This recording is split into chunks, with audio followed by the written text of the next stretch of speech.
Ky segment u mundsua pjesërisht nga Ecoland.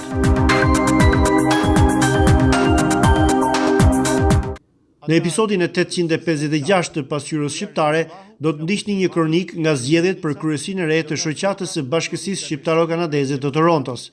Gjithashtu do të transmetojmë një bisedë me drejtuesin e opozitës kanadeze, kryetarin e Partisë Konservatore të Kanadas, zotin Scheer. Kthehemi menjëherë pas bllokut të parë të njoftimeve dhe reklamave. Më 17 shkurt 2019 mbushen plot 11 vjet që nga shpallja e pavarësisë së Kosovës.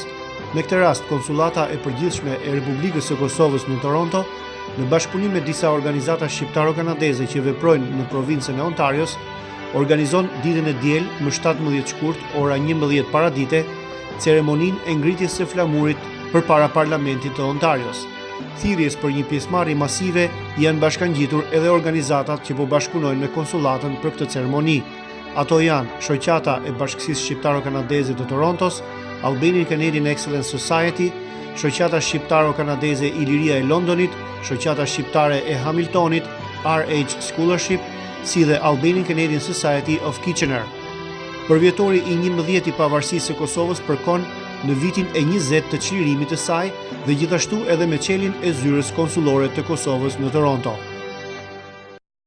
Me rastin e 11 vjetorit të shpalljes së pavarësisë së Kosovës, Shoqata e Bashkësisë Shqiptaro-Kanadeze me qendër në Toronto ju fton të merrni pjesë në një mbrëmje festive dhe argëtuese me pjesëmarrjen e artistëve shumë të njohur, Yll Kakuqi, Ylli Demaj, Bujar Cici, të shoqëruar në tastier nga maestro Gojart Kodra. Gjithashtu i ftuar edhe DJ Vis. Më 16 shkurt në orën 7 të mbrëmjes në Capitol Banquet Hall në Mississauga. Biletat për të rritur $85, ndërsa për fëmijë vetëm 50. Në çmim përfshihet edhe darka me një menu 4 pjace. Siguroni biletat menjëherë duke telefonuar personat e sipërshënuar.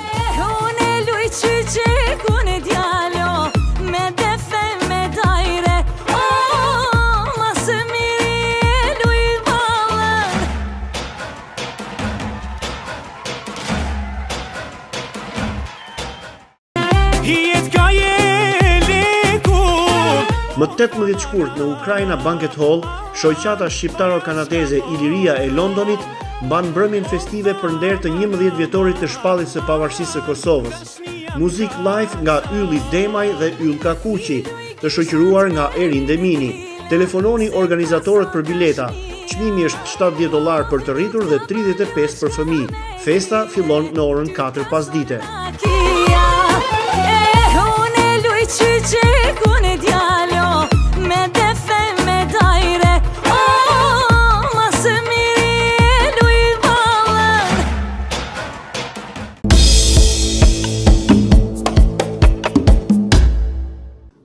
Të dielën pasdite, më 3 shkurt 2019, në bibliotekën Oakwood në Toronto, u mbajtën zgjedhjet e reja për kryesinë e Shoqatës së Bashkësisë Shqiptaro-Kanadeze.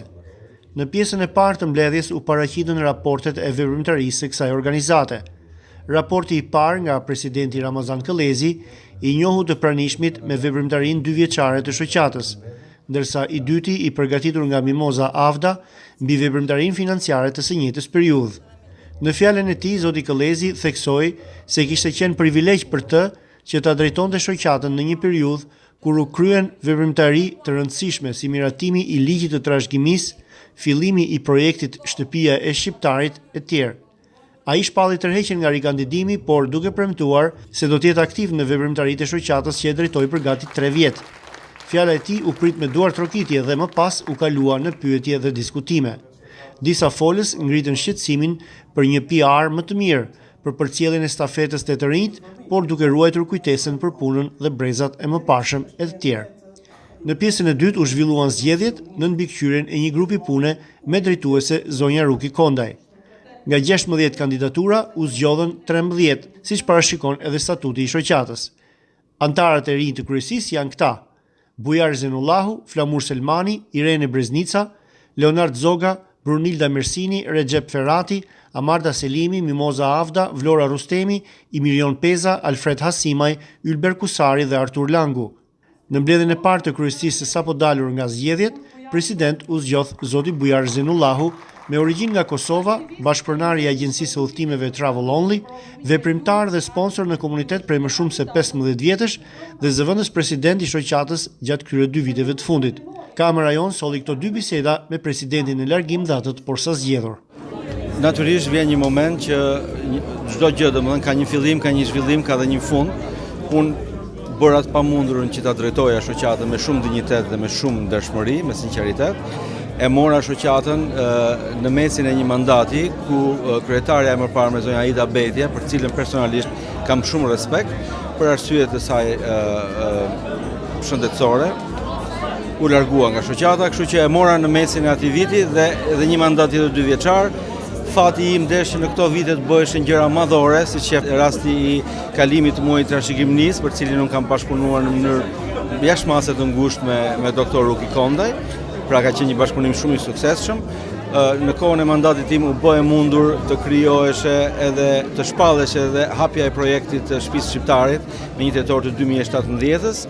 Por ajo që do të ngelet në kujtesën e shqiptarëve është bashkëpunimi shumë i suksesshëm me Bujar Zenullajun në Air Canada Center, ku shqiponjat e vogla me të madhen e Licingu interpretuan herën e fundit vallen me motive të Trobojës, i cili u shndrua në një sukses të madh dhe që një aktivitet që lindi në vazhdën e trashëgimnis, në vazhdën e punëve të mëdha që ne morëm përsipër. Unë nuk të riqem nga shoqata, unë do vazhdoj, por do të lej brezin e ri që ta marri stafetën, ta çojë përpara. Nëse ato do kenë nevojë për ndihmën time, unë do jem prezent dhe siç e thatë edhe juve në fjalën tuaj, ju falenderoj. Shqiponjat e vogla janë ajo ura lidhse që dua unë, po që unë dua, që unë të jem pjesë e shoqatës dhe aktiviteteve të komunitetit, sepse në fundit qëllimi im është që të mbaj të gjallë kulturën shqiptare, vallet e bukura, kostumet e bukura, që fëmijët tanë t'i prekin, t'i shohin realisht çfarë janë dhe t'i duan, siç i duan realisht. Ju falenderoj dhe juve, unë siç e thash edhe këtu falenderova me shumë sinqeritet familjen time, bashkëshorten time Ledjan, fëmijët e mi, falenderova bordin e shoqatës, këshillin e nderit, në veçantëri Ruki Kondaj si bashkëpunëtorja ime më e ngushtë, por mbi të gjithë anëtarët e shoqatës dhe i bëj thirrje gjithë shqiptarëve t'i bashkojnë kësaj shoqate, të bëhen anëtarë të saj, të vënë një gur në murin që kemi filluar të ndërtojmë për shtëpinë e shqiptarit, sepse ajo është e gjithëve, është e jona. Prandaj ju lutem, bashkoju në kësaj shoqate.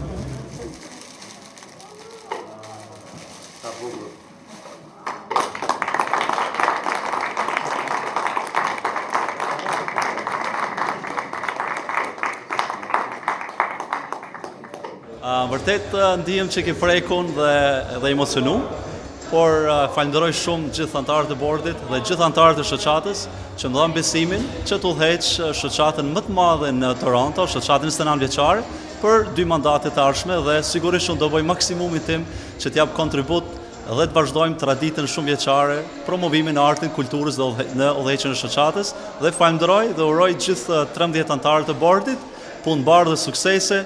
Falenderim i veçantë shkon gjithmonë medjes dhe producentet e saj Pasqyra Shqiptare, që ka qenë gjithmonë pranë shoqatës, pa marrë parasysh se kush ka qenë në bord, ky ka qenë që nga fillimi, falenderoj shumë dhe na shkop puna mbar. Faleminderit. Edhe një pyetje, Bujar, mendimi i parë që ju vjen në mendje për këto 2 vjet që do të jeni kryetar, fokusi juaj cili do të jetë? Fokusimi kryesor do jetë antarësia. Normal që promovimi i vlerave dhe kulturës ai nuk do ndryshon as pak.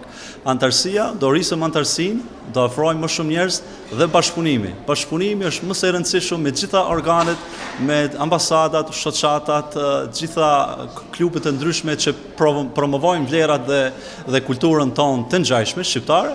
Ne do jemi të gatshëm të bashkëpunojmë me gjithta dhe do i kushtoj rëndësi të veçantë rinis. Do thotë, dua të ofroj rinin pranë shoqatës, sepse kështu të bashkuar do reflektojmë pozitivisht dhe do lojmë që brezat tonë me radhë të trashëgojnë këtë kulturë, të mos harrojnë gjuhën dhe të vazhdojmë traditën tonë të bukur. Faleminderit.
Një tjetër fest nga Envy Entertainment.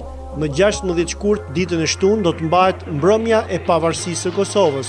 Hyrja kushton $20, ndërsa për zonjat pas mesnatës hyrja do të jetë falas. Muzikë nga DJ Blair me të ftuar të veçantë DJ Florin. Mos mungoni pra të shtunën mbrëma më 16 shkurt në Orchid Night Club. Biletat i siguroni duke vizituar faqen kosovaparty.eventbrite.com. Për më shumë informacion telefononi ose dërgoni email. Do të ketë edhe dhuratë surprizë. Me rastin e festave të 7 dhe 8 marsit, RH Scholarship do të organizojë një mbrëmje argëtuese dhe tematike më 8 mars, ditën e premte, në Paradise Banquet Hall. Të ftuar këngëtarët e mirënjohur Piro Çako dhe Mira Konçi, të shoqëruar nga maestro Shpëtim Saraçi. Gjithashtu nga Toronto, artistet e talentuara Sindja Baba dhe Eni Goga. Mbrëmjen do ta pasurojë edhe pjesëmarrja e shumë autorëve shqiptaro-kanadez, të cilët do të ekspozojnë librat e tyre. Gjithashtu, gjatë mbrëmjes, Fondacioni RH Scholarship do të paraqesë edhe programin e punëve verore për studentë. Siguroni biletat sa më parë duke dërguar email ose duke telefonuar në numrin që keni shfaqur në ekran. Më 9 mars, me rastin e ditës ndërkombëtare të gruas, vjen në Toronto këngëtarja e mirënjohur Poni. Biletat kanë dalur në shitje dhe çmimi është $90 për të rritura dhe 50 për fëmijë, ku përfshihet argëtimi, darka dhe pijet. Mbrëmja organizohet nga shoqata Albanian Families Association of Toronto. Hyrja vetëm për zonja dhe zonjusha. Për pjesëmarrësit do të ofrohet edhe një llogari falas. Dyert hapen në orën 6 të mbrëmjes në Capitol Banquet Hall. Pra Poni në Toronto të shtunën më 9 mars me rastin e ditës ndërkombëtare të gruas.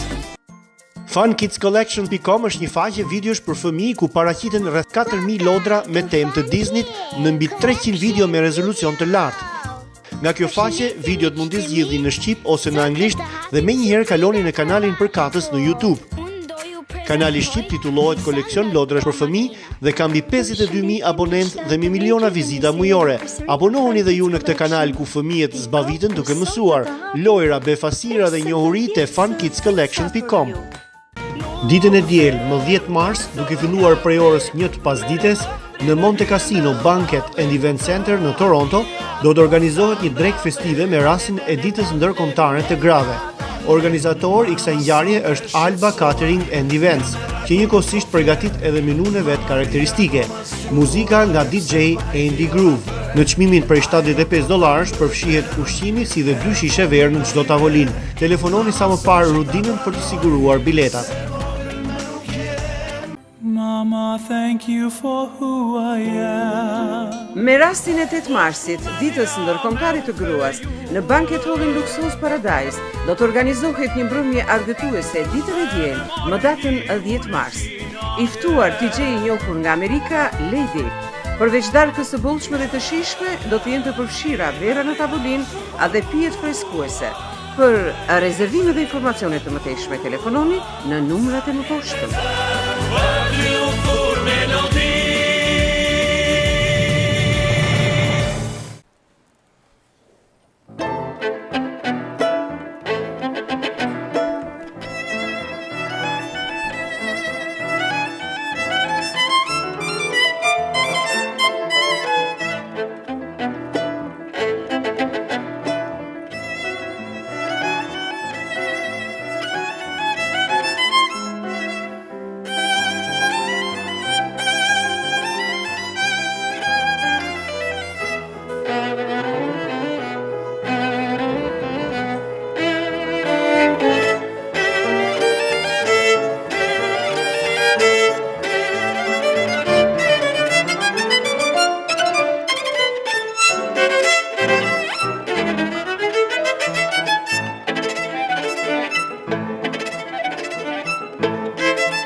Në janar të këtij viti, Pasqyra Shqiptare u ftua nga zyra e shtypit të udhëheqësit të opozitës kanadeze, kryetari i Partisë Konservatore të Kanadas, zoti Scheer. Në kohën e ftesës, nëpërmjet faqes tonë në Facebook, ne u kërkuam ndjekësve tanë atje që të na dërgonin pyetjet që do të kishin dashur t'ia bënin zotit Scheer si kandidat për detyrën e kryeministrit të Kanadas. Për shkak të formatit 12 minutësh që na u vënë në dispozicion, pyetjet që i drejtuam janë vetëm disa nga ato që na mbritën prej shikuesve tanë. I falenderojmë të gjithë ata që morën pjesë. Zoti Scheer, nëse zgjidheni kryeministër i Kanadas, a do të bëni ndryshime në politikën e imigrimit? Ka njerëz që mendojnë se 320.000 emigrant të pranuar çdo vit janë përtej aftësisë së Kanadas për t'i integruar të gjithë. Por nga ana tjetër, shumë të tjerë mendojnë se kuotat për bashkime familjare, me prindrit sidomos, janë shumë të ulta dhe se minimumi i të ardhurave si kusht për sponsorin është shumë i lartë. Cila është përgjigjja juaj për këto shqetësime të kaheve të kundërt? Well, you've highlighted exactly what some of the challenges are for a government when it comes to an immigration system. There is a balance. There is a balance between ensuring that there are supports there for people who are coming over under various different classes, whether it's family reunification or whether it's someone who is filling a gap in our workforce. So I've always believed that the essential thing for a government to have is to arrive at a number based on facts and based on evidence. It's clear that our economy and our society requires immigration to continue economic growth and population growth. So we will always have a need for new Canadians to fill those gaps. So when Canadians have confidence that the number is being arrived at through a very fact-based, evidence-based approach, then I believe that there will be that acceptance and that openness to whatever the target may be. You'll see some parties try to outbid each other on, the NDP might say 300,000, the Liberals come along with 350, and there are some parties who do the reverse, who try to outbid on a lower and lower number. I don't believe that either of those two options is the correct approach. We have to make sure we identify what Canada needs, set a target, and then make sure that there are systems in place to accommodate that. You mentioned, ensuring that there are programs to promote integration. We know that under this government, there's been a huge gap there, whether it's on the immigration side or on the refugee side. We hear personal stories of families who are staying in hotels for long periods of time because there wasn't the investments on the programs and services to accommodate them when they came here. So this government has completely failed, and of course the underlying issue is that Canadians need to have confidence in their system to be in order to accept whatever target the government comes up with. And when you have a problem with illegal border crossings increasing over the past few years, that confidence gets undermined. So the reason why we've been really focused on holding the government to account on not doing anything with the illegal border crossing situation is because we don't want the overall confidence in the system to be eroded, and we don't want those who are waiting to come to Canada legally to have to wait longer. Pyetja tjetër ka të bëjë me shëndetin dentar. A do të luajë qeveria federale ndonjë rol për t'u ardhur në ndihmë familjeve dhe personave pa sigurim dentar, në mënyrë që këta të mos detyrohen të udhtojnë, si për shembull në rastin e shqiptarëve në Shqipëri, për shkak të çmimeve më të favorshme atje? Well, I can tell you one thing that we won't do, which is what the Liberals tried to do, which is to tax those benefits. For Canadian families who do have certain health and dental benefits, the Liberal government brought in a proposal to tax those, to make them subject to taxation. We fought very hard against that. We will never expand any tax base to include benefits that may come from a workplace or what have you. We are always looking at ways of making life more affordable for Canada, reducing costs. So whether it's working with the provinces on different aspects of the healthcare system, or in this case the dental, those are things that we are looking at to say, how can we put forward a platform that we know will lead to a more affordable life for Canada. So these are things that we're examining right now. Mr. Scheer, Canada is a country open to globalism, right? And it seems that all sides of Canadian politics have embraced it. Kanadaja është një vend I hapur ndaj globalizmit dhe kjo duket se të gjitha krahët e spektrit politik kanadez e kanë përqafuar ata. Unë dua t'ju bëj një pyetje si deputet që jeni. Ju nga njëra anë betoheni se do t'i shërbeni Kanadas, por nga ana tjetër e përcaktoni veten si globalist.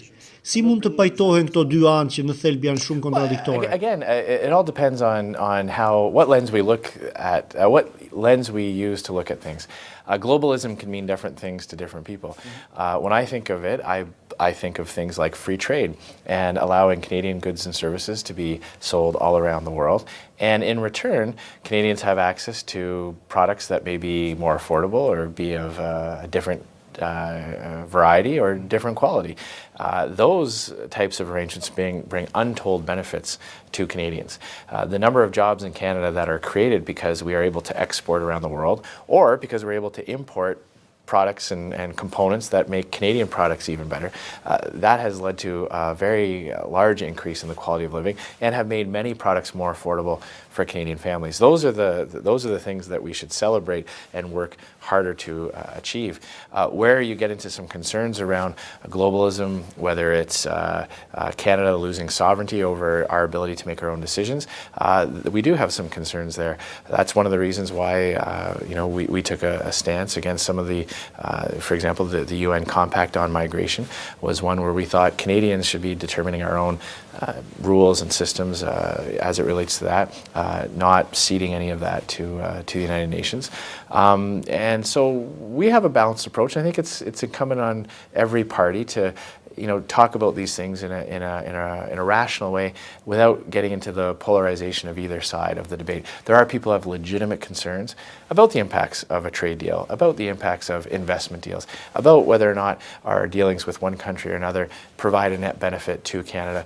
And I think it's incumbent on all political parties, all political stripes, to talk about these things without going down the polarized route that we see in other countries, where there's demonization of anybody who has a different point of view. That's something we see from the Liberals. Anytime we oppose one of their policies or we criticize them, they right away start with the personal and nasty attacks. I think that does a disservice to the conversation. We can have a position, for example, against the UN Compact or in favor of a certain trade deal.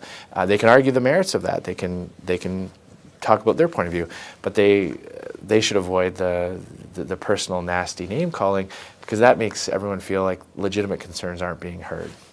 Çfarë masash do të ndërmerrni ju, zoti Scheer, që të ndihmoni rritjen e ekonomisë? A do të hiqni taksën e karbonit dhe a do të ndikoni në sistemin monetar, sidomos te norma e interesave bankare? On the first, absolutely, I will repeal the carbon tax. That is job number one of a conservative government. We're going to repeal the carbon tax. It is a higher cost on commuters and families and a free pass for large industrial emitters. That's not fair. It's not environmental policy, it's a tax policy. On influencing monetary policy, I believe very strongly that it's very important for Canada to have the independence of the Bank of Canada, that these types of decisions around things like interest rates are free from the day-to-day political influences of the day. There are some broad principles on monetary policy that I believe in, but in terms of manipulating interest rates or having an effect on interest rates, I believe it's much better for the country that is arrived at by an independent process. Në vitin 2015, mes Kanadas dhe Shqipërisë u nënshkrua një marrëveshje në fushën e sigurimeve shoqërore. Kundër të tjera parashikohet edhe transferimi i ndërsjellët i pensioneve mes dy vendeve. Mirëpo që prej asaj kohe kjo marrëveshje edhe tani pas gati 4 vjetësh nuk ka hyrë në fuqi. Ju si kryeministër i jashtëm do ta përmbyllni këtë marrëveshje? Well, I would advance any measure that leads to a more affordable life for Canadians and protects retirement security. So I will absolutely make some inquiries as to where this is at in its current implementation stage. It's sound principle, when someone has already paid into a system and then move in this case from Albania to Canada, it's essential that we recognize that in how the government here treats that income. So I know we have a number of these agreements with many different countries. It's a well-established precedent. It's a well-established principle. So it's something I would absolutely be willing to look into. Zoti Scheer, në këtë periudhë që po flasim, mes Kosovës dhe Serbisë po zhvillohen negociata ku janë përfshirë me sa duket edhe Shtetet e Bashkuara të Amerikës dhe Rusia. Ajo që mund të dalë nga këto negociata është një këmbim territoresh mes dy vendeve, gjë që ka shqetësuar shumë shqiptar, sepse paraqet një rrezik për një luftë rajonale. A jeni ju në dijeni për këto negociata dhe çfarë qëndrimi do të mbante Kanadaja në këtë çështje? Well, I wouldn't want to prejudge what would come out of negotiations that are ongoing. Canada has had a long history of playing a role to encourage regional stability. We played a role in the early 90s through NATO to help preserve the human rights of people in the region, of all people in the region, and recognizing that that everyone has a right to peace and security. So I believe that it's important that if there is this ongoing process, that it's done so with a view towards having long-term peaceful solutions. And we'll be watching it very closely. We'll be very respectful of the process, and there are many countries in the area that have a direct interest or a secondary interest. So working with our partners in the area to make sure that whatever outcome is arrived at is done with openness and transparency, that the people affected by these types of agreements are consulted and have a say, and at the end of the day that whatever outcome is proposed has to lead to greater stability and peace, because if it doesn't, then you're right, it has the potential to flare up things that have been very, very difficult for hundreds of thousands of people for a very long time. I have another question, if you allow me, regarding any contact with the Albanian community in Regina, where you live, or generally speaking in Canada. Have you ever met any Albanian in Canada? I have. I have. You know, as I cross this country, I really try to meet with people of every community and learn from them. Learn what, you know. You brought up a very interesting issue about the Social Security issue. When you meet with people as part of a community, you're able to hear these types of concerns you might not hear from if you just watched, you know, the mainstream television news. So it's really important for me to get into the community. And anytime I receive an invitation, we do our utmost best to be able to do that outreach. So I'll continue to do that, not just up until the next election, but all the way through. And of course, as Prime Minister, it would be very important for me to maintain those connections to all the various different communities. Thank you very much for your time and good luck. Thank you. Thank you very much. Të nderuar teleshikues, para 2 javësh në Tiranë u promovua një libër me dokumente historike kushtuar Sadik Premtes, një nga themeluesit e Partisë Komuniste Shqiptare, por që për shkak të përndjekjes nga vetë njerëzit asaj partie, në nëntor të vitit 1944 u detyrua të arratiset dhe ta kaloj pjesën e mbetur të jetës në Francë si refugjat politik. Libri mban titullin Sadik Premte, historia e panjohur e një disidenti dhe ka për autor Dashnor Kalocin, të cilin teleshikuesit tanë të rregullt duhet ta mbajnë mend nga një intervistë që kemi shfaqur para disa kohësh në lidhje me një tjetër botim të tij. Le të ndjekim kronikën e përgatitur në bashkëpunim me regjisorin e Sateliti në Tiranë. Zoti Meksi, ju jeni ndër lexuesit e parë të librit të Dashnor Kalocit, apo jo? Po. Më interesoi sepse është një faqe historie që gjithnjë ka qenë mbyllur ose vetëm me sharje. Sharjet janë zakonisht në atë kohë ishin armike, revizioniste të tjera, spioni armikut. Është një libër që duhet lexuar për të kuptuar një periudhë në të cilën të vërtetat nuk thuheshin për një kohë gjatë.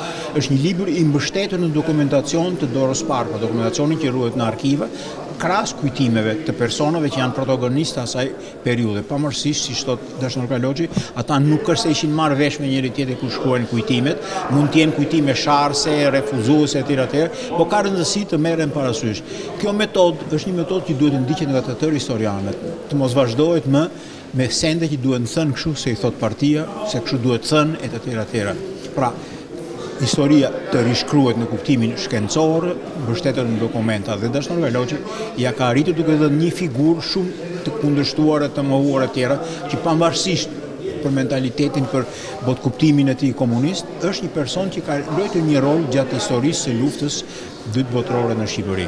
Ky libër i kushtohet Sadik Premtes. Është një personazh mjaft i rëndësishëm i shekullit kaluar.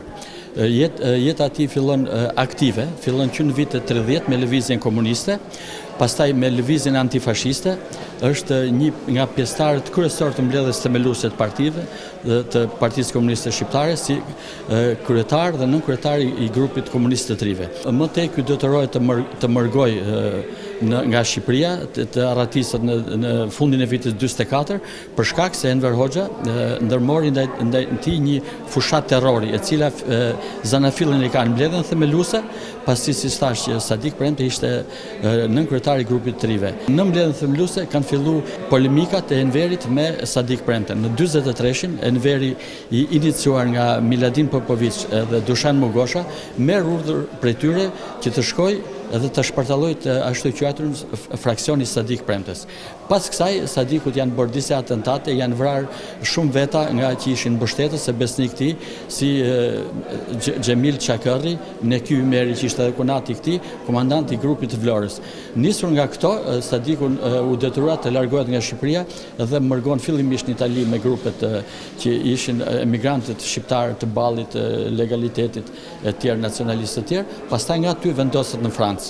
Nga viti 50 dhe derisa mbylli sytë në 7 prit 91, Sadik Premte ka jetuar në Francë. Ai ngeli një komunist, po i komunistit majtës europiane, aderoi në internacionalen e 4 komuniste, që këta e konsideronin trotskiste, ishte kryetar i kësaj internacionale për seksionin shqip dhe ka marrë pjesë aktive në përbërjet këtij grupi. Çfarë dokumentash keni përdorur? Atëherë, në këtë libër janë 3 lloj dokumentash.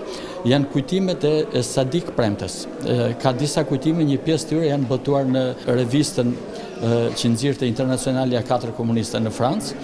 Janë kujtimet e Dušan Mogoshës, janë botuar në Jugosllavi edhe kanë ardhur këtu, janë përkthyer në Shqipëri, edhe kanë shënimet e Armadan Çitakut.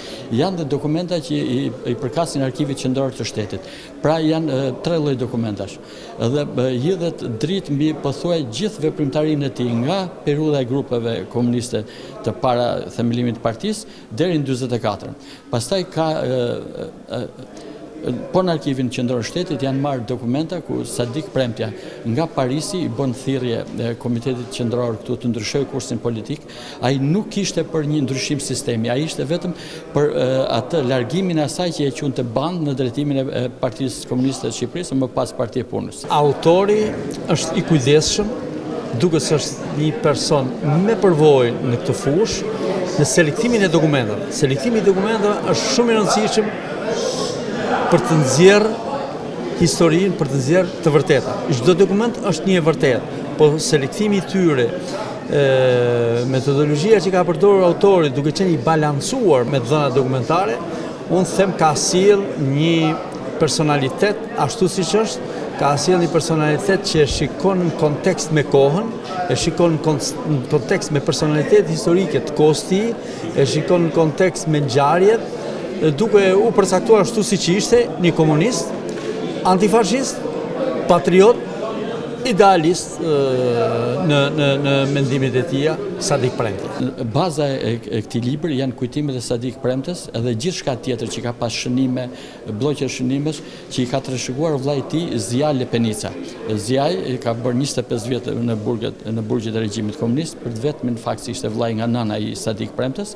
Ky në 90 u largu nga Shqipëria, i iku në Francë, ka jetuar 1 vit me Sadikun. Dhe ka trashëguar gjithë arkivin personal Sadik Premtes, shumica, po thotë e gjitha është e botuar në këtë libër. E gjeni ju Sadik Premten siç e keni njohur, siç keni jetuar me te edhe në këto dokumentet e librit, është pra del figura e plotë e Sadik Premtes në libër? Ka shumë për të bërë, është pa u zbuluar dosje e sigurimit të shtetit që tani shpresojmë ta marrim, nuk dele plot. Ka shumë gjëra për të thënë akoma, ka shumë gjëra, ka mangësi akoma. Nuk është e plot. Mendoj që botimi i këtyre librave është shumë interesant, jo vetëm për të lexuar, por do të shërbejë shumë historianëve të ardhshëm për të shkruar historinë reale të Shqipërisë, sepse historia jonë për fakt ka qenë deformuar si gjatë kohës diktaturës, po edhe në vitet që pas vitit 90. E shkruar gjithmonë me pretendime të shërbejë një politike të caktuar, jo të shërbejë realitetit të zhvillimit të politikës shqiptare në kohëra të ndryshme.